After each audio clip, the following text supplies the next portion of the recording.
दोस्तों, एक बार नारद जी भगवान श्री कृष्ण के पास आते हैं और उनसे पूछने लगते हैं, हे प्रभु, सूर्य को जल देने का क्या औचित्य है? सूर्य को जल क्यों दिया जाता है? सूर्य को जल देने के क्या फायदे हैं? तथा सूर्य को जल देने की सर्वोत्तम विधि कौन सी है?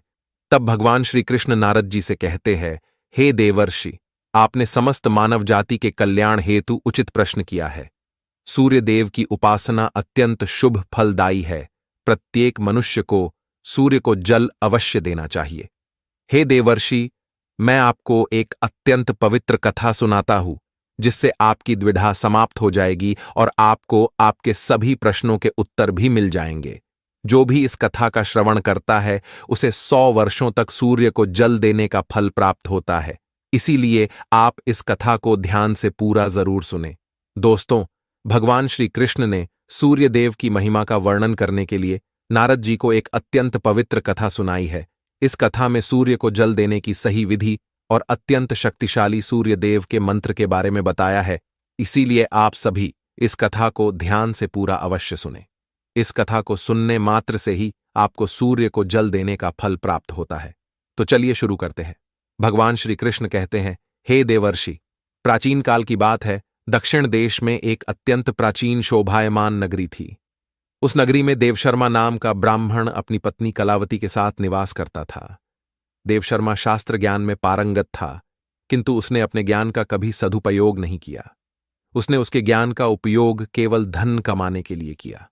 देवशर्मा ने अपने जीवन में कभी दान धर्म नहीं किया, कभी सूर्यदेव को अर्घ्य नहीं दिया। वह अत्यंत स्वार्थी और दंभी स्वभाव का था। फिर एक दिन वह वन से जा रहा था तो एक विषैले सर्प के काटने के कारण देवशर्मा की मृत्यु हो गई। मृत्यु के बाद देवशर्मा को यम के दूत यमलोक लेकर गए। वहां यमराज ने देवशर्मा के पाप और पुण्य का मूल्यांकन किया और देवशर्मा को नरक में डाल दिया। देवशर्मा अनेकों वर्षों तक नरक में सजा भुगतने लगा और फिर उसे प्रायश्चित करने के लिए फिर से मनुष्य जन्म की प्राप्ति हुई। उसका दूसरा जन्म एक गरीब क्षुद्र के घर पर हुआ। दूसरे जन्म में उसे अत्यंत दुख भोगने पड़े। उस शूद्र के बड़े होते ही उसके पिता ने उसका विवाह एक युवती से करा दिया और फिर वह उस युवती के साथ वन में ही झोपड़ी में रहने लगा। विवाह के बाद अनेक वर्षों तक उस शूद्र को कोई संतान नहीं हुई। इसीलिए वह और भी अधिक दुखी रहने लगा। लेकिन इतने में ही उसके दुख समाप्त नहीं हुए। कुछ वर्षों के बाद दैवयोग से उसके शरीर में भयंकर कोढ़ का रोग उत्पन्न हुआ और वह भयंकर कोढ़ के रोग से पीड़ित हो गया। उसके शरीर पर अनगिनत जख्म हुए, जिनसे पस निकलता रहता था। वह कोढ़ी शूद्र अब कुछ काम भी नहीं कर सकता था और दिन भर घर पर ही पड़ा रहता। उसकी पत्नी एक पतिव्रता नारी थी। उसने पति को कोढ़ होने के बाद भी उसका साथ नहीं छोड़ा और वह उसकी नित्य सेवा करती रहती थी। वह अपने पति को ही परमेश्वर मानकर उसकी पूजा करती थी, उसके लिए भोजन का प्रबंध करती थी, उसे स्नान करती थी। वह शूद्र अनेक बार मन ही मन सोचता रहता था कि किस जन्म के पाप के कारण उसे यह कोढ़ रोग हुआ। ऐसा सोचते हुए वह बहुत ही निराश और उदास रहने लगा। फिर एक दिन उसके द्वार पर एक साधु पधारे। उस कोढ़ी शूद्र की पत्नी ने उन साधु महात्मा की बड़ी सेवा की, जिससे प्रसन्न होकर उस साधु ने उस कोढ़ी की पत्नी को वर मांगने के लिए कहा। तो कोढ़ी की पत्नी ने कहा, हे महात्मा, मेरे लिए मेरे पति ही सर्वस्व है, वही मेरे स्वामी है। अतः आपसे विनती है कि मेरे पति का रोग दूर करे और उन्हें पहले के जैसा बना दे। इस पर उस साधु महात्मा ने कहा, हे देवी, यह रोग तुम्हारे पति को उसके पिछले जन्म के कर्मों के कारण प्राप्त हुआ है। यही विधि का विधान है। मैं इसमें हस्तक्षेप नहीं कर सकता। ईश्वर मनुष्य को उसके पाप कर्मों का दंड अवश्य देते हैं, कोई भी इससे चूक नहीं सकता। किंतु मैं तुम्हें इसका उपाय बता सकता हूं। इस रोग से बचने के लिए केवल एक ही उपाय है। तुम अपने पति को लेकर सूर्यदेव की शरण में जाओ, सूर्यदेव की नित्य उपासना करो। सूर्यदेव की कृपा से तुम्हारा पति कोढ़ से मुक्त हो जाएगा और उसे कामदेव के समान सुंदर रूप प्राप्त होगा। फिर उस साधु महात्मा ने उस स्त्री को सूर्यदेव की उपासना की विधि बताई। उस विधि को जानकर उस कोढ़ी की पत्नी ने अपने पति के साथ मिलकर पूरी निष्ठा और श्रद्धा से सूर्यदेव की उपासना की और देखते ही देखते कुछ ही दिनों में उसका पति पूरी तरह से ठीक हो गया। वह कोढ़ के रोग से पूरी तरह से मुक्त हो गया और सूर्यदेव की कृपा से उसे सुंदर रूप, बलवान शरीर, तथा धन संपत्ति की प्राप्ति हुई और वह कोढ़ी शूद्र बहुत धनवान बन गया। हे नारद, अब मैं तुम्हें सूर्यदेव को प्रसन्न करने की विधि और मंत्र के बारे में बताता हूं, जिसे करने से मनुष्य के सभी रोग नष्ट होते हैं, उसे उत्तम स्वास्थ्य और सुख समृद्धि की प्राप्ति होती है। श्री कृष्ण कहते हैं, हे नारद, रोज सूर्यदेव को जल चढ़ाना एक ऐसा नियम है जो मनुष्य के जीवन में बहुत बड़ा बदलाव ला सकता है। सूर्य की शक्ति इतनी अलौकिक है कि इसके बिना ये पूरी धरती तहस नहस हो सकती है। सूर्यदेव प्रकाश, सकारात्मकता, इंद्रिय संयम, ऊर्जा आदि के देवता है। सूर्यदेव को मात्र जल चढ़ाने से सभी संकट दूर हो सकते हैं। संसार की हर परेशानी का हल सूर्यदेव के पास ही है। सूर्य देवता की उपासना करने से आत्मा की शुद्धि होती है और मनोबल बढ़ता है।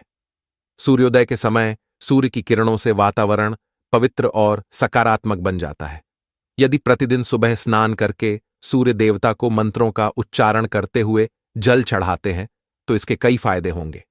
कुंडली में अन्य ग्रहों की तरह ही सूर्य के शुभ या अशुभ स्थिति में होने से जीवन पर भी इसका शुभ या अशुभ प्रभाव पड़ता है।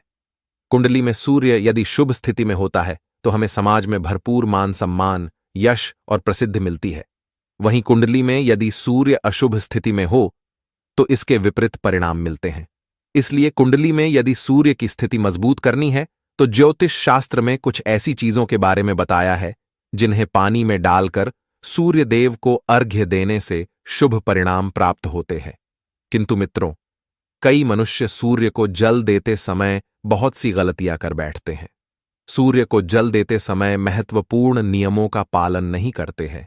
गलत तरीके से अर्घ्य देकर सूर्यदेव का अपमान नहीं करना चाहिए, अन्यथा मनुष्य को कई कष्टों का सामना करना पड़ सकता है। साथ ही केवल सूर्य को जल देने से फल की प्राप्ति नहीं होती है। सूर्य को जल देते समय विधि का पालन करते हुए सूर्यदेव के मंत्र का जाप करना भी आवश्यक है। तभी सूर्य को जल देने का फल मनुष्य को प्राप्त होता है। शास्त्रों के अनुसार सूर्यदेव अप्रसन्न होने पर मनुष्य की बुद्धि का नाश हो जाता है। उसे चारों ओर से अपमान का सामना करना पड़ता है। ऐसे व्यक्ति की आंखों की रोशनी चली जाती है और उसे उच्चिष्ट भोजन प्राप्त होता है। फल स्वरूप व्यक्ति की विद्या नष्ट हो जाती है। उसकी स्मरण शक्ति कमजोर होती है। पिता पुत्र में अकारण ही वाद विवाद होने लगता है। सूर्य देवता रूठ जाने पर व्यक्ति पर गलत इल्जाम लगते हैं और उसके हाथ से अनजाने में कई अपराध हो जाते हैं। इसीलिए व्यक्ति को अनिष्ट कार्य करके सूर्यदेव को रुष्ट नहीं करना चाहिए। सबसे पहले मैं तुम्हें सूर्य को अर्घ्य देने का अर्थ बताता हूं। सूर्य को अर्घ्य देने से तात्पर्य यह है कि सूर्य देवता को भक्ति भाव से जल अर्पण करना। यह जल दोनों हाथों की ओंजल बनाकर या तांबे के पात्र में शुद्ध जल भरकर उसे सूर्य देवता को समर्पित करें। लेकिन ध्यान रहे कि यदि हाथों की ओंजल बनाकर सूर्य देवता को अर्घ्य दे रहे हैं तो हाथों की तर्जनी और अंगूठे को एक दूसरे से जोड़कर ना रखें, यानी कि एक दूसरे का स्पर्श ना होने दें। दोनों हाथों के अंगूठों को फैलाकर रखें। यदि हम तर्जनी और अंगूठे को जोड़कर रखते हैं तो यह राक्षसी मुद्रा बन जाती है और इस मुद्रा में सूर्य को अर्घ्य देना अशुभ माना जाता है। यदि पात्र में जल भरकर सूर्य देवता को अर्घ्य दे रहे हैं तो भी उस पात्र को दोनों हाथों के अंगूठे का स्पर्श ना हो, इसका ध्यान रखें। अर्घ्य देते समय अपने दोनों हाथों को ऊपर उठाकर पात्र को पकड़े और सिर झुकाकर रखें। सूर्य देवता को अर्घ्य हमेशा सूर्योदय के समय देना चाहिए। उगते हुए सूर्य की उपासना करना हमेशा ही शुभ होता है। सूर्योदय के 2 घंटे बाद अर्घ्य देने का कोई भी औचित्य नहीं होता है। यदि किसी कारणवश आप सूर्योदय के समय अर्घ्य ना दे सके तो 3 बार अर्घ्य देने के बजाय 4 बार अर्घ्य दें और सूर्य देवता से क्षमा मांग लें। इससे दोष कम हो जाता है। सूर्य को जल तांबे के पात्र में ही देना चाहिए। तांबा को सूर्य देव की प्रिय धातु माना गया है, इसीलिए सूर्य को जल देने के लिए केवल तांबे से बने पात्र का ही प्रयोग करना चाहिए। अन्य धातुओं से बने पात्रों में सूर्य को अर्घ्य देने से कोई लाभ प्राप्त नहीं होता है। परमात्मा ने सूर्य को जगत में प्रकाश करने, संचालन करने, अपने तेज से शरीर में ज्योति प्रदान करने तथा जठराग्नि के रूप में आमाशय में अन्न को पचाने का कार्य सौंपा है। इसी कारण से तांबे के पात्र में रखे जल को पीने से व्यक्ति पेट से जुड़े रोगों से भी मुक्त हो जाता है। उस तांबे के पात्र में गंगा जल या पवित्र नदियों का जल भरें। यदि ऐसा संभव नहीं है तो शुद्ध जल का प्रयोग करें। मात्र जल से कभी भी अर्घ्य नहीं देना चाहिए। जल के पात्र में जल के साथ मुख्य रूप से कोई भी लाल फूल, लाल चंदन और अक्षत जरूर डालें। आप चाहें तो इस जल में थोड़ा सा घी, शहद, दूध या गुड़ इत्यादि भी मिला सकते हैं। सूर्य देव को अर्घ्य देने का सही समय तब होता है जब सूर्य लालिमा लिए हो, अर्थात जब प्रातःकाल में सूर्य लाल रंग का दिखाई दे तो उस समय अर्घ्य देना सर्वश्रेष्ठ फल देता है। यदि किसी मनुष्य ने सूर्य को अर्घ्य देने का संकल्प लिया है तो यह संकल्प कभी नहीं तोड़ना चाहिए। जितने दिनों का भी संकल्प लिया हो उतने दिन सूर्य को अर्घ्य अवश्य देना चाहिए। यदि संकल्प को पूरा नहीं कर सकते तो ऐसा संकल्प नहीं करना चाहिए, इससे सूर्यदेव रुष्ट हो जाते हैं। दोस्तों, भगवान श्री कृष्ण ने सूर्यदेव को जल देने का मंत्र बताया है, जिसका उच्चारण अवश्य ही करना चाहिए। वह मंत्र इस प्रकार है: ओम खकोलकाय नमः। इसके अलावा ओम घृणी सूर्याय नमः। इस मंत्र का जाप भी कर सकते हैं। इस मंत्र का उच्चारण करके सूर्य को जल देने से दरिद्रता का अंत होता है और व्यक्ति को सुख समृद्धि की प्राप्ति होती है।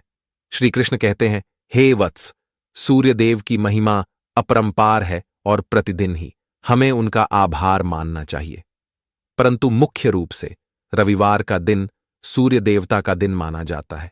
इसलिए कुंडली से सूर्य दोष को दूर करने के लिए रविवार के दिन विशेष रूप से सूर्य देवता का उपवास रखना चाहिए और सूर्य से संबंधित वस्तुओं का दान करना चाहिए। सूर्यदेव से संबंधित वस्तुएं हैं तांबा, गेहूं, गुड़, चंदन तथा पीले रंग के वस्त्र आदि। इन वस्तुओं का रविवार के दिन दान करने से व्यक्ति के सभी दुखों का अंत होता है। यदि व्यक्ति बीमार है अथवा घर में सूतक है या अन्य कोई समस्या है जिसके कारण वह सूर्यदेव को अर्घ्य नहीं दे पा रहे हैं, तो इसके लिए शास्त्रों में मानस पूजा का प्रावधान किया गया है, अर्थात अपने मन में ही सूर्यदेव को अर्घ्य दे सकते हैं। सूर्योदय पूर्व दिशा से होता है और यदि किसी कारणवश सूर्य देवता दिखाई नहीं दे रहे हैं तो उनका मन ही मन स्मरण करके पूर्व दिशा की ओर मुख करके उन्हें अर्घ्य दे सकते हैं। लेकिन कभी भी सूर्य को अर्घ्य देने का संकल्प न छोड़े। तो दोस्तों, इस प्रकार से भगवान श्री कृष्ण ने सूर्यदेव को अर्घ्य देने की विधि, सूर्यदेव को अर्घ्य देने का मंत्र बताया है। उम्मीद है आपको यह कथा और जानकारी अच्छी लगी होगी। तो वीडियो को लाइक जरूर करें और कमेंट में जय सूर्यदेव और जय श्री कृष्ण जरूर लिखें। साथ ही चैनल को सब्सक्राइब करना न भूलें। आप सभी का धन्यवाद।